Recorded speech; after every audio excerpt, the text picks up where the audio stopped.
Les chasseurs lancèrent simultanément leurs lances dans les airs. Au moment où elles ont touché le sol, les pointes tranchantes formèrent instantanément une barrière invisible. Le troupeau de yaks en charge fut complètement pris au dépourvu, paniquant immédiatement et rebroussant chemin pour fuir. Mais ils ignoraient qu'une falaise escarpée se trouvait juste devant eux. Lorsqu'ils s'en sont rendus compte, il était déjà trop tard. Voyant ses compagnons tomber un par un, le roi des yaks comprit enfin qu'ils avaient été piégés. Pour venger son troupeau tombé, le roi des yaks se précipita furieusement vers les chasseurs.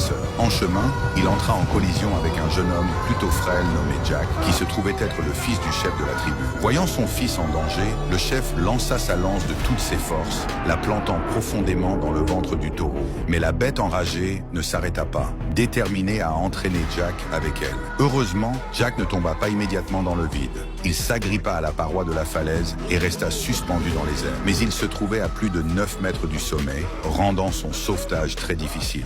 Son père criait à s'en briser la voix, ordonnant à son fils de tenir bon. Mais ses bras frêles ne pouvaient pas supporter tout le poids de son corps. Sous le regard horrifié de tous, Jack chuta de nouveau vers le bas. Son père appela depuis le sommet de la montagne pendant un jour et une nuit, mais n'eut jamais de réponse. Prenant conscience de la vérité, le père fut dévasté par le chagrin et ne put qu'accepter la mort de son fils. Ce qu'il ne savait pas, c'est que le destin avait une fois de plus souri à Jack. Il n'était pas tombé dans l'abîme. Cette fois, il s'était écrasé sur une plateforme rocheuse. L'odeur de chair en décomposition attira un vautour. Le charognard fut attiré par la scène.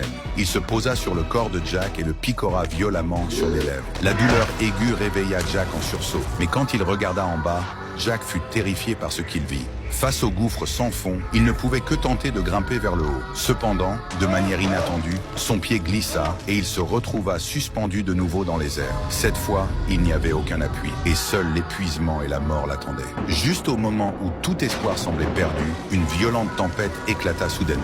Une pluie intense s'abattit sur la paroi de la falaise. Jack aperçut instantanément une lueur d'espoir pour sa survie.